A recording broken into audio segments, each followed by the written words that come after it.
Praise the Lord.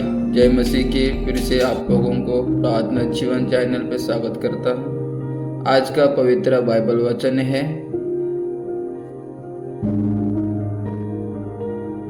हबक्कुक 2:14।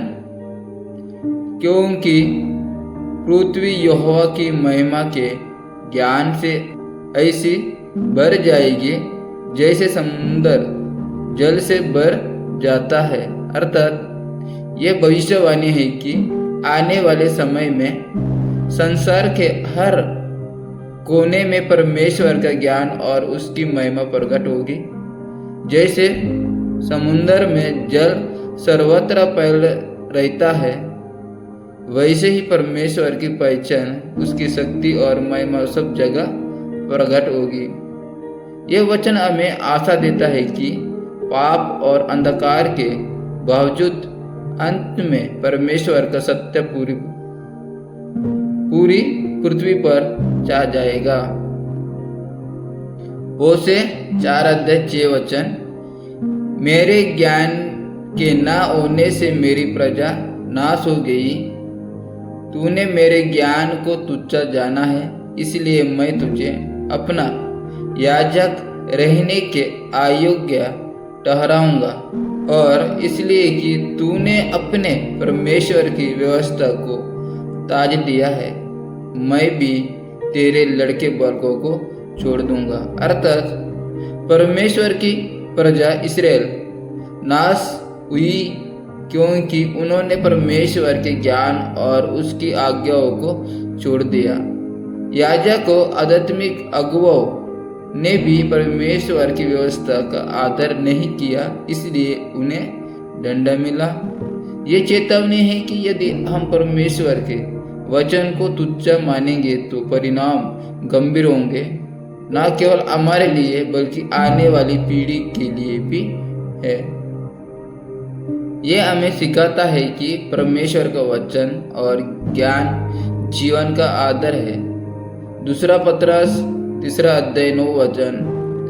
प्रभु अपनी प्रतिज्ञा के विषय में देर नहीं करता, जैसे देर कितने लोग समझते हैं, पर तुम्हारे विषय में धीरज धरता है और नहीं चाहता कि कोई नाश हो, वरन ये कि सबको मन फिराव का अवसर मिले। अर्थात लोग सोचते हैं कि परमेश्वर की प्रतिज्ञा देर से पूरी हो रही है, परंतु वास्तव में परमेश्वर देर नहीं करता।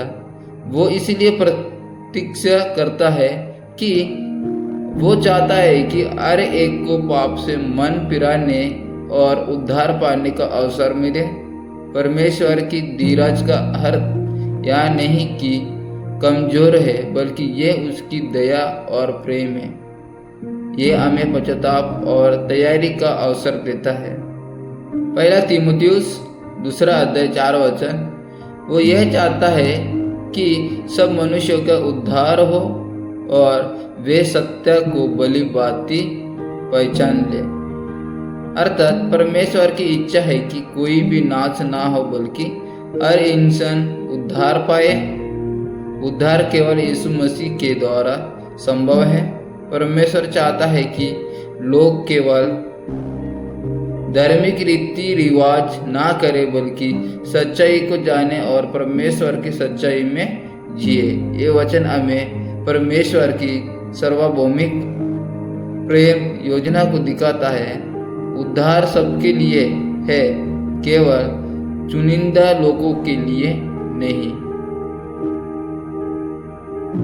परमेश्वर का ज्ञान पूरी पृथ्वी पर फैलने वाला है। बिना परमेश्वर के ज्ञान और वचन के लोग नाश हो जाते हैं। परमेश्वर चाहता है कि हर किसी को मन फिराने का और बचने का अवसर मिले। उसकी इच्छा यही है कि सब मनुष्य सत्य को जाने और उद्धार पाए। आमीन।